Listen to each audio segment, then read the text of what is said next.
This week, we celebrate 30 years of the Charter Schools program, 30 years of innovation, opportunity, and excellence. Across the country, charter schools are expanding what's possible in education, empowering families with choices, inspiring students to reach higher, and building communities grounded in opportunity and achievement.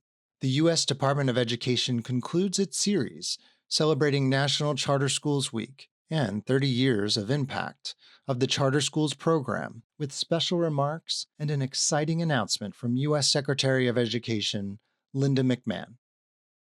Thank you to everyone who joined us in celebrating National Charter Schools Week. It's been an exciting week highlighting the vision, innovation, and dedication of exceptional charter school programs across the country. The Trump administration is focused on expanding education choice for American families. The department's charter schools program plays a critical role in providing learning options to students.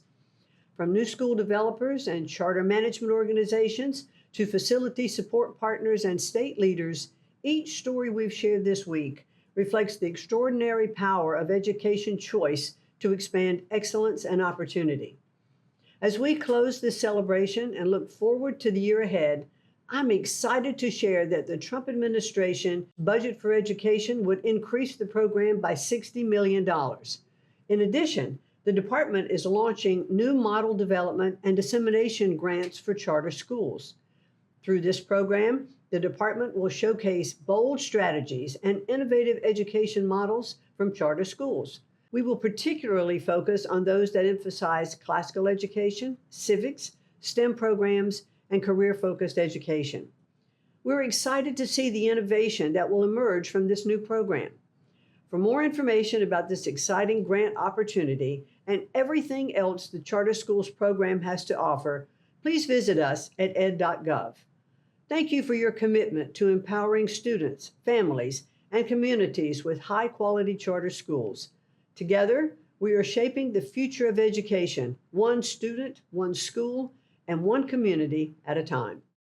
Across the country, charter schools are bringing innovation to life in bold and inspiring ways. Join us in Washington, D.C., where Friendship Public Charter School is preparing students for real-world success through career and technical education programs in fields like biomedicine, engineering, and agriculture. These cutting-edge programs are turning the vision for the CSP and charter schools into a powerful reality, opening doors and transforming futures for thousands of students. We're here in the nation's capital with one of our newest CMO grantees, Friendship Public Charter School, where students are preparing for bright futures through innovative career and technical education programs in fields like biomedicine, engineering, and agriculture. We are pleased to spotlight Patricia Brantley, CEO of Friendship Public Charter School, to share more about their work. At Friendship Public Charter School, our mission is to ensure that students are prepared as ethical, literate learners who are ready to contribute actively to their communities. We ensure that they can achieve high academic standards as they move forward from preschool to elementary to middle and high school. Friendship Public Charter School is driven by a vision for our students. Today, we are 15 campuses. We have over 4,300 students, and we are in preschool, elementary, middle, and high school right here in Washington, D.C.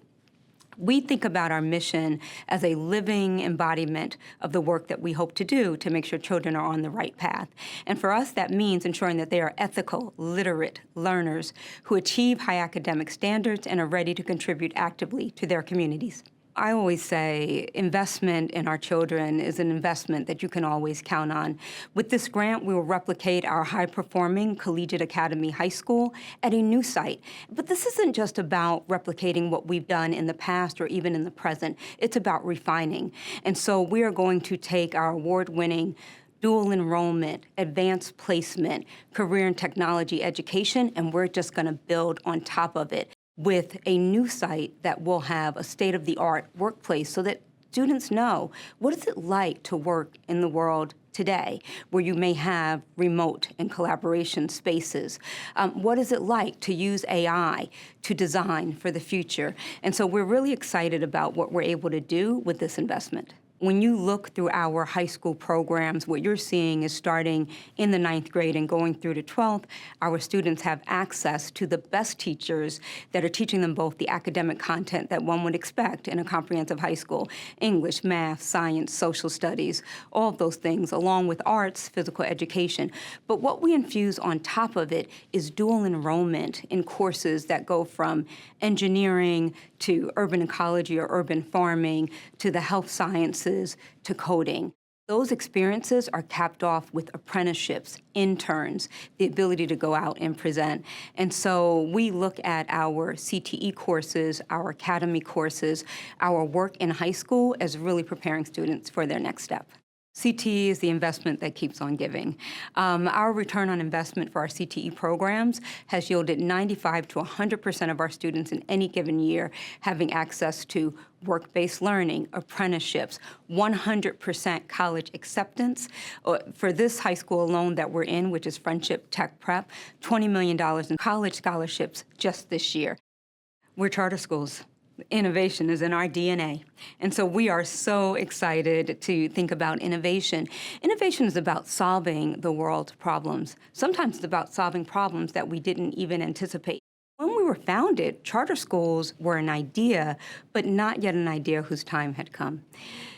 We know now, 30 years later, we're not just the new innovation. We are part of the fabric of public education. One of the reasons that we're really excited about Charter Schools Week, and for me personally, is that I chair the Charter School Alliance in DC, and I know how important it is to have a robust set of options for parents and families. So when I think about priorities right now, I'm excited about the potential expansion of charter schools in DC and across the country. I'm excited about a focus on AI in education and what we can do there. I'm excited about charter facilities getting the investments that they need. And so we welcome all the opportunities to show how we can deliver the best charter schools with the best resources for our children.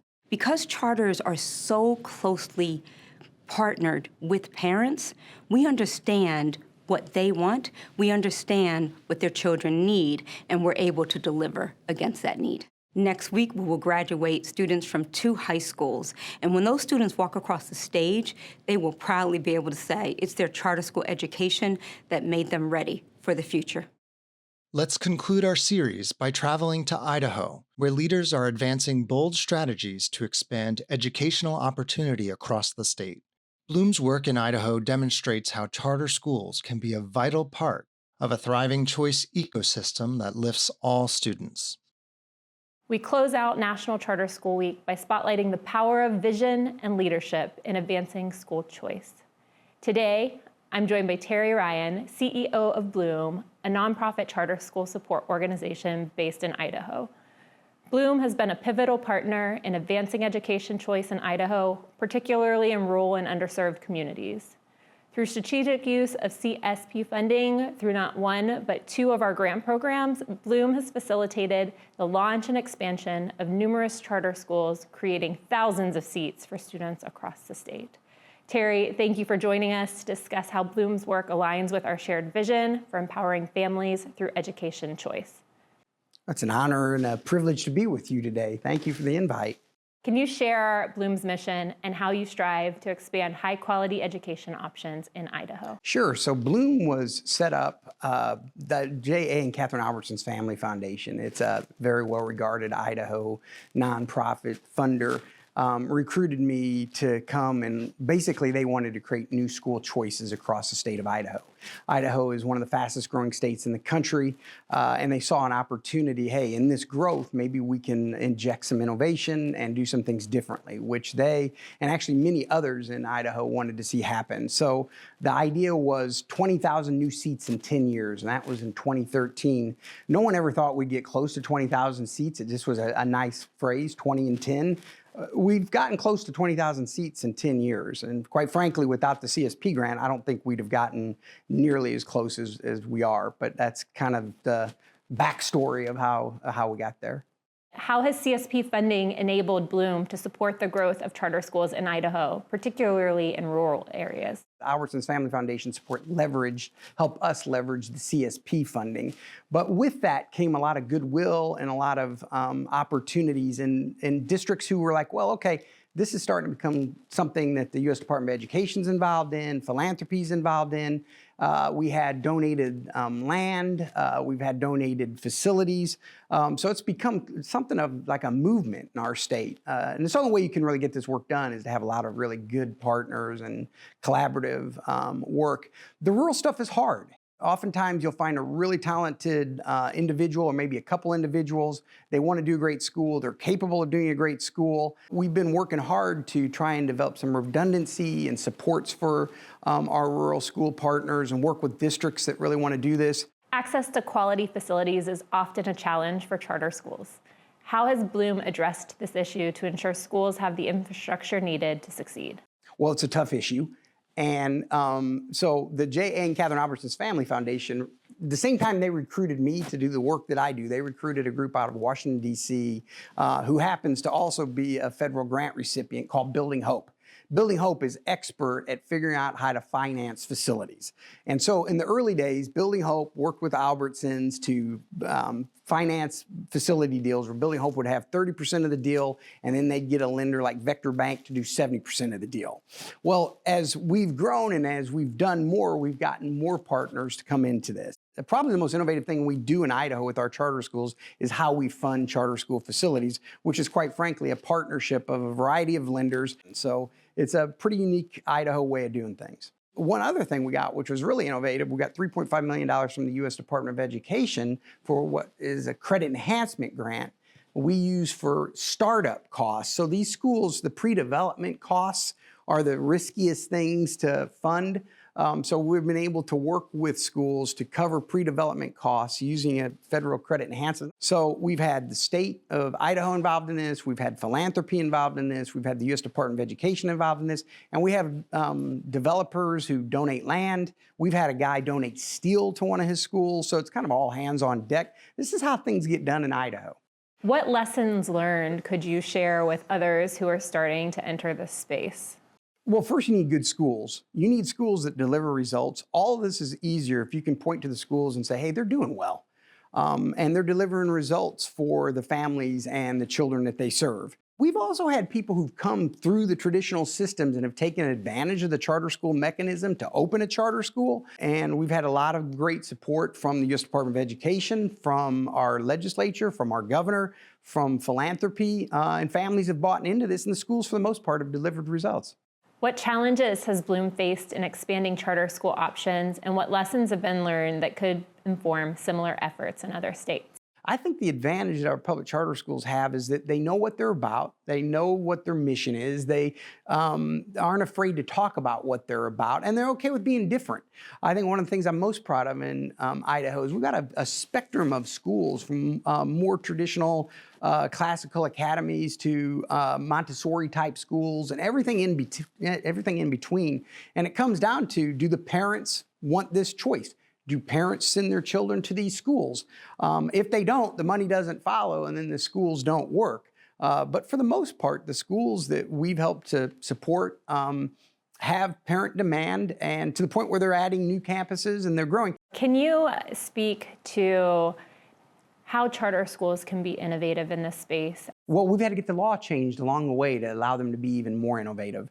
But things like flexibility around who you can hire as teachers, flexibility around who you can hire as administrators of the school. We've got some outstanding leaders who've come from non-traditional background, military type people. We've got people coming from business. So I think being flexible and the talent, and you want great talent. So we have innovation in who we can recruit, in how they get developed, how they get remunerated, and sort of what the rewards are for being a highly successful either leader or teacher in a particular charter school. So we do things really differently, intentionally. I'm very proud of the fact that some school districts are starting to do similar things now and want these flexibilities for themselves. To me, that's the greatest thing we can do, is show how to do it differently and better.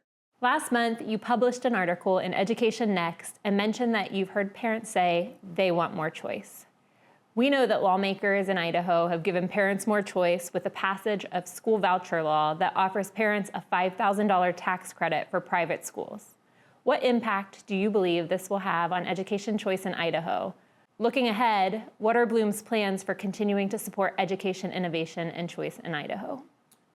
So I support all forms of school choice. And so you're correct. The governor signed a bill, I guess about a month ago, and it's $5,000 a student, up to $50 million. I think it's a good starting point for expanding choice beyond public charter schools in our state. I think there's a lot of work to be done in this space.